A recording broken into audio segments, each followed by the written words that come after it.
Pues vamos a pasar esta mañana con el Señor, que pasa siempre su vida eterna con nosotros. Nosotros venimos ahora a corresponder, ¿no? Y a dejarnos mirar, tratar, querer, consolar por Cristo, pero hoy, de modo especial, con un gran deseo. Esto tiene que ser un gran deseo en este día y en este año jubilar del corazón de Jesús. Devolver amor por amor. Corresponder a esa entrega, a ese amor sin medida, ¿no? Y venir aquí no solo para que el Señor escuche mi oración, atienda mi necesidad, consuele mis sufrimientos, alivie mis penas, levante mi ánimo, sino para que yo escuche la intimidad de su corazón, yo consuele sus heridas, yo atienda a sus dolores, yo me deje inundar de sus deseos, de sus sentimientos, de sus intenciones. Olvidarme de mí para ocuparme de él. Cuando hay así un gran sufrimiento, ¿no? Como puede ser una catástrofe, o sobre todo cuando hay un gran dolor provocado por el mal de los hombres, una guerra, un asesinato, un abuso, un crimen, falta de justicia con el necesitado, con el pobre, tantas cosas, ¿no?, que hay de mal en el mundo y en nuestro corazón, ¿no? Nos compadecemos del sufrimiento de los hombres, ¿no? ¿Cómo estarán sufriendo? ¿Cómo estarán viviendo aquello? Pero hay también que preguntarse, ¿y cómo queda ante todo esto el corazón de Dios? ¿Cómo afecta todo esto al amor de Cristo, que se desvive por nosotros, que está siempre dispuesto, siempre fiel? Esta es la intención, ¿no? Reparar el corazón de Cristo es el tema que hoy nos ocupa. Pero claro, para aprender a reparar, a consolar el corazón de Cristo, hace falta saber qué es lo que hay que reparar, ¿no? Cuando hay una obra y hay que hacer una reparación, pues lo primero que hay que hacer es ver los daños, es ver lo que está roto, es ver lo que está herido, ¿no? Entonces, en esta primera meditación vamos a mirar a Jesucristo, vamos a mirar el corazón de Cristo y vamos a descubrir en él un corazón herido, un corazón roto. En la letanía del corazón de Jesús decimos corazón de Jesús triturado por nuestros pecados, ¿no? Y esto a veces no es fácil mirarlo. Nunca es fácil mirar un corazón herido, porque nos interpela, es una llamada al amor, ¿no? Y prefiero no mirar, prefiero no verlo, porque estoy más tranquilo. ¿Cuánto más si descubro que en esa herida he tenido yo algo que ver? Pues me resulta más fácil no saber nada de eso y mirar a otro lado. Claro, es normal, es evidente. No, Jesús nos importa. No solo me importa lo que Él puede darme, lo que necesito, la gracia que ahora espero, la respuesta a la petición que tantas veces le he hecho, el perdón de mis pecados. No solo me interesa lo que Él pueda darme, me interesa Él. Y si me interesa Él, yo no puedo mirar a otro lado. He de mirar hasta el fondo de su persona, de su intimidad, de su corazón. A esto venimos, ¿no? Mirad, el pecado implica que la humanidad quiere vivir sin Dios. El pecado es un hombre, una mujer, un ser humano, diciéndole a Dios, en esto mejor sin ti. No contigo. Es un mundo sin Dios. Sin, ¿no? El pecado es un sin, es quitar. es apartar, ¿no? Es separar. ¿Cómo ha hecho Dios redención? ¿Cómo ha cambiado el mundo? ¿Cómo ha salvado al mundo? Pues reparando justo en el centro de lo que es el pecado. Si el pecado es es quitar a Dios, es apartar a Dios, Dios ha hecho redención haciéndose Dios con nosotros. Este es el misterio. Dios se ha hecho Dios con nosotros. Y este Dios con nosotros tiene un nombre propio: Jesús. Jesús es Dios con nosotros, así se lo dice el ángel a José. Y si vemos todo el Evangelio, encontramos que lo que Jesús busca a lo largo de toda su misión no es otra cosa que eso: ser con nosotros, estar con nosotros, y que nosotros estemos con Él, y por tanto romper el pecado, destruir el pecado justo en su raíz. No, para destruir el pecado lo importante es ser bueno. Si el pecado es apartarse de Dios. Y luego eso tiene muchas consecuencias. Todas. Pero eso son consecuencias. Si yo no sano la raíz, si yo no vuelvo a Dios, pues si no la hago en una cosa, la haré en otra. Ese es el pecado. Entonces, es importante que tomemos esto en cuenta, ¿no? Que miremos la vida de Cristo y que miremos cómo en la vida de Cristo Jesús no ha buscado otra cosa. Voy a poner muchos ejemplos. Mirad, cuando el Señor al inicio de su vida pública, lo oíamos en el Evangelio, empieza su predicación, lo primero que hace es llamar discípulos. ¿Y qué les dice? Venid a aprender, venid a que os enseñe la lección, venid a que os enseñe cómo se predica. No, venid conmigo, venid conmigo. Eso es lo importante, estar con Él. Cuando después de todos esos discípulos a los que ha llamado, escoge a 12, dice el Evangelio, los llamó para que estuvieran con Él. Lo importante no es solo seguir, sino estar con Cristo, estar con Él.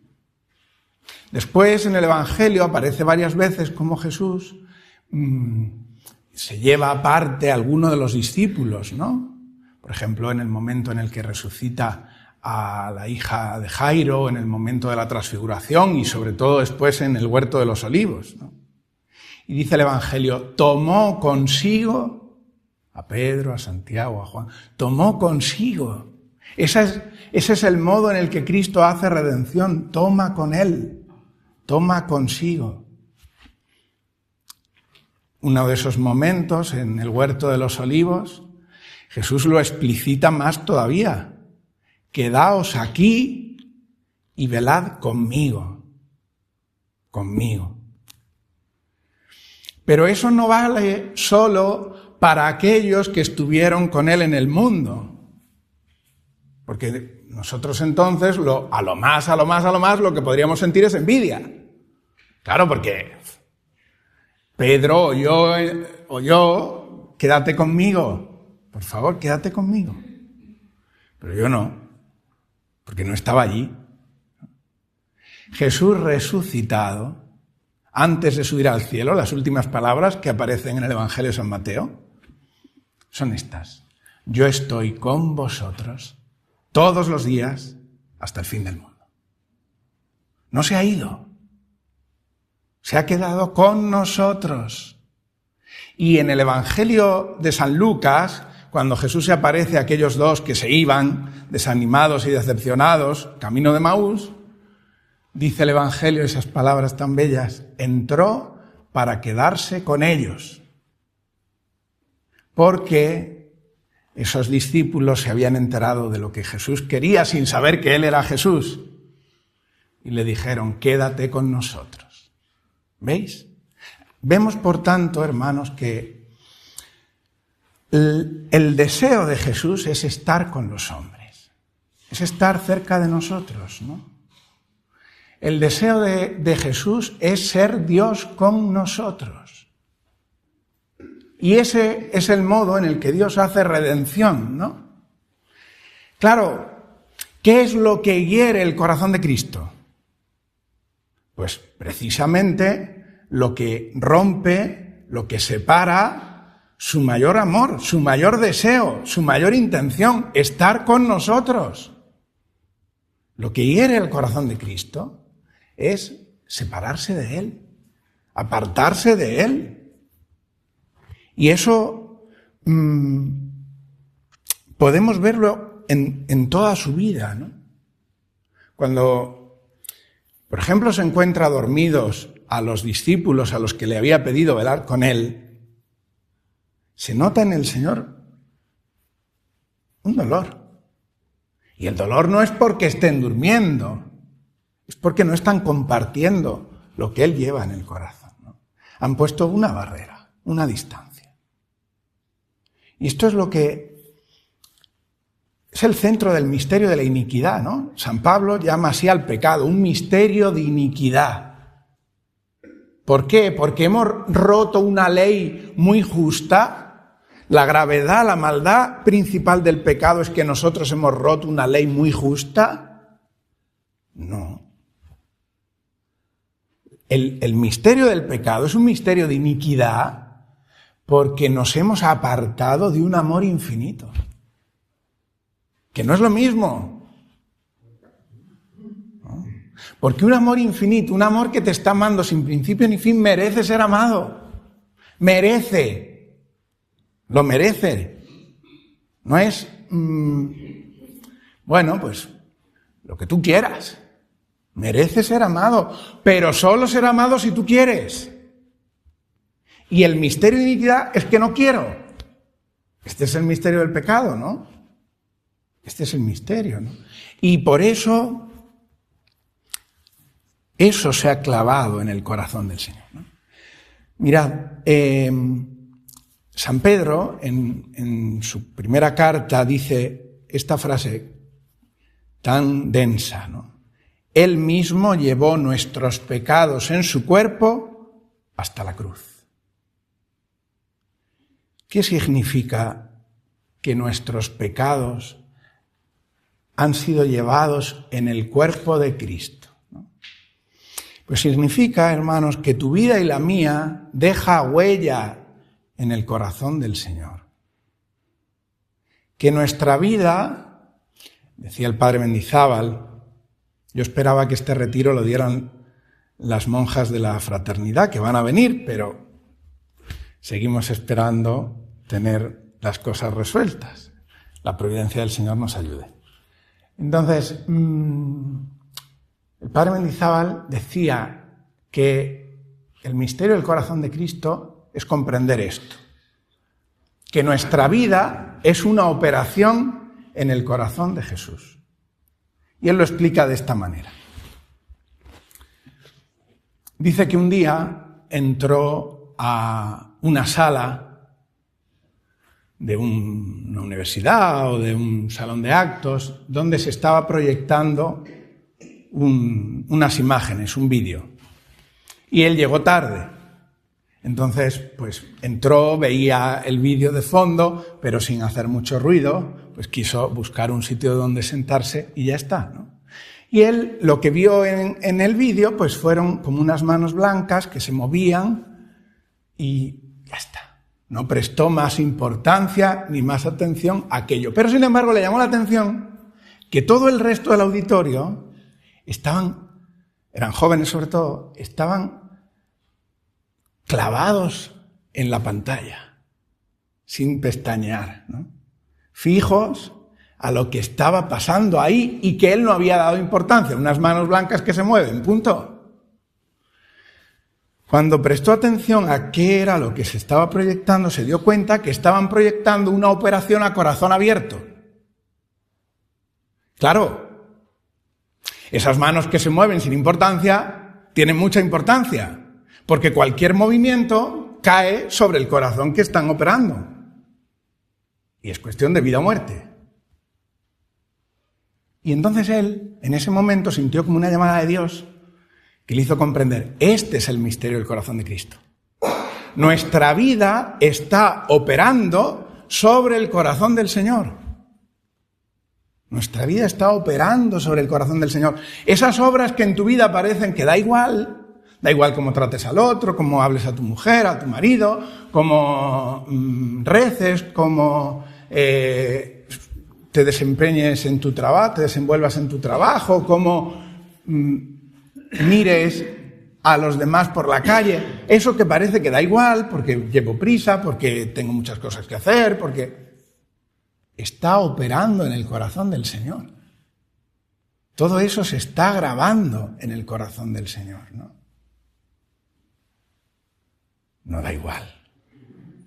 Cada movimiento de mi vida, cada pensamiento, cada intención, deja una huella, deja una marca en el corazón del Señor, ¿no? Esos papeles que llevan un calco debajo, ¿no? El de los recibos y demás, ¿no? En el que lo que escribo en uno queda en el otro. Este es el misterio del corazón del Señor. Lo que yo hago con mi vida queda grabado, queda escrito, queda marcado en el corazón de Cristo. ¿Por qué? Por amor. Porque el amor hace suyo al amado y hace suyo la vida, la suerte, los sufrimientos, los gozos, y los fracasos y los errores del amado. Son míos. Son míos, ¿no? Cuando una madre, por ejemplo, va avergonzada a pedir perdón por una ofensa que ha cometido el hijo, alguien podría decir, bueno, que tiene, pobrecilla, si ella no tiene nada que ver con eso, ella no ha hecho eso, pero ella no lo siente así, ella sabe que no ha hecho eso, por supuesto, es inocente. Pero siente suyo lo que ha hecho el hijo, lo siente suyo y lo quiere arreglar. No solo que lo sienta suyo le duele y punto. No, lo quiere arreglar. Esta es la redención. Pero el amor de una madre, y es puro, al lado del amor de Cristo, que es un amor infinito, y que le ha llevado, siendo Dios, a hacerse hombre para arreglar nuestros destrozos. ¿Por qué? Porque los ha hecho suyos. Esto es lo importante. Jesús no es una persona tan buena y tan altruista que no necesita de nada ni de nadie, ¿no? Y que viene, venga, estáis sufriendo y tenéis problemas, voy yo a arreglarlo en un momento. Quítate, que tú no sabes, yo lo arreglo. Lo arregla porque sabe hacerlo muy bien y se va. O sea, arregla la vida, Dios. No es eso. Es que lo ha hecho suyo por amor. Es que lo siente suyo, ¿no? Por eso San Pablo dice, Dios lo hizo pecado por nosotros. Porque lo ha hecho suyo. Todo el pecado del mundo está grabado en el corazón del Señor, ¿no? Y esto en el tiempo y en la eternidad. Esto es muy importante. Dios ha hecho suyo el pecado del mundo en el tiempo y en la eternidad. En el tiempo, en el momento concreto de su vida en la tierra, en la vida del Señor. Sobre todo en su pasión. Jesús ha cargado en su pasión todo el pecado del mundo, ¿no? Si no, no se entiende. Uno ve la pasión y medita la pasión, lee el Evangelio. No, Señor, ¿por qué tanto? Pues por ese misterio de iniquidad, ¿no? Ese misterio de un hombre que rompe con Dios. Y un hombre que se rompe, ¿no? El Papa Juan Pablo decía, cuando construimos un mundo sin Dios, ese mundo acaba volviéndose contra el hombre. Pues esto es lo que el Señor ha querido reparar, arreglar. ¿Cómo? Con un plus de amor. Con un plus de bien, compensando esa falta de amor y esa ruptura que nosotros habíamos causado, ¿no? Mirad, hay una escena preciosa en el Evangelio donde Jesús está siendo juzgado en el Sanedrín. Y Pedro, el elegido para confesarlo y para anunciar que Él es el Hijo de Dios a todos, está en la puerta, en el patio, calentándose y diciendo: yo no conozco a ese hombre. Está negando conocer a aquel que lo ha llamado, que lo ha escogido, que lo ha amado, ¿no? Y lo hace por 3 veces. Y el Evangelio dice que entre una negación y otra pasó el tiempo de 1 hora, ¿no? Es decir, que no fue un mal momento, porque una mala palabra la tenemos todos, ¿no? Pero no, lo negó y pasó tiempo. Le daba tiempo a decir: mira, me voy de aquí porque la voy a seguir liando. No, se queda. Pero no solo se queda, sino que vuelve a negarlo. Y termina diciendo el Evangelio de San Marcos que había sido discípulo de Pedro y por tanto había oído de él contar esta vivencia, que lo negaba maldiciendo y echando improperios. ¿Contra quién? ¿Contra Jesús? ¿Cómo Pedro cambia? ¿Cómo se arregla esa situación? Sale Jesús del Sanedrín y dice el Evangelio de San Lucas: volviéndose lo miró y Pedro lloró amargamente. Pedro, viéndose a él y viendo a los demás, no entiende el pecado, no entiende lo que está haciendo. Solo lo comprende cuando Jesús le mira. Cuando comprende que su pecado se ha clavado en el corazón del Señor, que no se ha quedado ahí en el patio. Esto es lo grave del pecado, es que no se queda ahí en el patio, es que se clava en el corazón del Señor. Y eso Pedro se dio cuenta en ese momento, en esa mirada. Volviéndose, lo miró. Pero claro, Jesús en su pasión no cargó solo con los pecados de los hombres de su tiempo, sino que cargó todo el pecado del mundo. Por tanto, Jesús, volviéndose en su pasión, me miró, porque cargó mi pecado, que sucedería 2000 años después, ¿no? Pero en su mirada de Dios me conocía y me amaba. Y en su mirada de Dios concreta desde la cruz, cargó mi pecado. Ese es el misterio, ¿no? Este es el misterio, que una conversación en la que yo estoy criticando a alguien no termina aquí. Tiene muchas consecuencias para el otro, para el que estoy hablando, pero eso llega hasta el corazón de Dios. Llega hasta el corazón de Dios. Mi vida es una operación en el corazón de Cristo. Este es el misterio. Y esto, ya digo, sucede en el tiempo, sucedió durante la vida de Jesús. Pero claro, alguien puede decir ahora: bueno, pero solo sucedió en el tiempo, porque Jesús se hizo hombre para sufrir y amar también en el sufrimiento, ¿no? Pero ahora está resucitado. Ahora Jesús está glorioso. Ahora Jesús está gozoso. Por tanto, ya no le pasa nada de esto.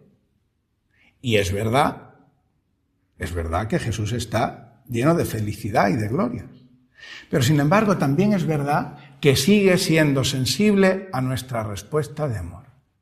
Y vamos a poner un ejemplo. Cuando Jesús resucitado se aparece a los discípulos en el lago, se acerca a Pedro y le dice: Simón, hijo de Juan, ¿me amas más que estos? Tú sabes que te quiero. Simón, hijo de Juan, ¿me amas? Tú sabes que te quiero. Simón, hijo de Juan, ¿me quieres? Y dice el Evangelio: Pedro se entristeció de que Jesús le preguntara por 3ª vez: ¿me quieres? Es decir, Jesús había perdonado a Pedro. Claro, si ya se había aparecido a él en la mañana de la Pascua, lo dice el Evangelio y San Pablo. Se apareció primero a Simón. Y luego se había aparecido con los demás discípulos y a la semana siguiente con Tomás. Pero había algo roto. No solo en el corazón del Señor, sino también en el corazón de Pedro. Y él viene a arreglarlo. Jesús resucitado sigue siendo sensible a nuestra respuesta de amor. Jesús resucitado viene a los suyos buscando amor. No le doy igual. Y tengo que convencerme. Mirad, a veces queremos que nos quieran. Y a veces queremos que no. Queremos que nos quieran porque es que no sabemos vivir sin eso. No sabemos vivir sin el amor, es la primera necesidad. Pero no queremos que me quieran porque quererme me llama a una respuesta. Y si me quieres mucho, la respuesta que tengo que darte es grande. Y prefiero no enterarme de eso. Y me pongo nervioso si me entero. Y esto nos pasa con el Señor. Que sabemos que nos quiere, pero a veces no queremos saberlo. Porque amor pide amor. Jesús es sensible a mi respuesta de amor en el tiempo y en la eternidad. Y Jesús es sensible también al amor, no solo en estos dos elementos que he señalado, sino también en el dolor de los hermanos. En el dolor de los hermanos. ¿Cómo Jesús resucitado puede seguir sufriendo? ¿Cómo Jesús resucitado necesita ser consolado? Mirad, cuando Jesús resucitado se aparece a Pablo, en aquel tiempo Saulo, que iba camino de Damasco buscando cristianos para condenarlos a muerte, Jesús se le encuentra, ¿no? ¿Y qué le dice? Saulo, Saulo, ¿por qué me persigues? Y Saulo le podía haber dicho, yo a ti, Señor, no te he tocado. Yo estoy persiguiendo a los cristianos. Tú estás resucitado en el cielo. A ti yo no te hizo nada. Ni puede, ¿no? ¿Qué puede hacerle al resucitado, al Señor del universo? Nada. No. Jesús no dice ¿por qué persigues a mis discípulos? Sino ¿por qué me persigues? Jesús hace suyo el sufrimiento, el dolor de los hombres. Las consecuencias que el pecado causa en los demás. Las hace suyas. Y esto lo dijo ya el Señor en el Evangelio. Lo que le hicisteis a uno de estos mis pequeños, a mí me lo hicisteis para bien y para mal. A mí me lo hacéis. Es al Señor. Entonces, ¿veis? Tenemos aquí el misterio de lo que sucede en el corazón de Cristo, ¿no? De un misterio de iniquidad, de dolor, de pecado que Él acogió e hizo suyo en su pasión, conociéndonos y amándonos de modo misterioso. Personalmente, a cada uno, no en masa, voy a coger todos los pecados del mundo. No, el pecado es personal, es mío o es tuyo. Jesús cogió cada uno. Una sensibilidad es sensible a la respuesta de amor, también ahora en el cielo, también ahora en la Eucaristía, no le das igual, y hace suyo el sufrimiento de los hombres. Este es el misterio. Vamos a contemplarlo, ¿no? Vamos a mirar a Jesús, vamos a mirar a su corazón y a descubrir que en Él está escrita, grabada, marcada mi vida, y que todo lo que vivo, todo lo que hago, deja huella en su corazón. Gloria al Padre, al Hijo y al Espíritu Santo, como era en el principio, ahora y siempre, por los siglos de los siglos. Amén.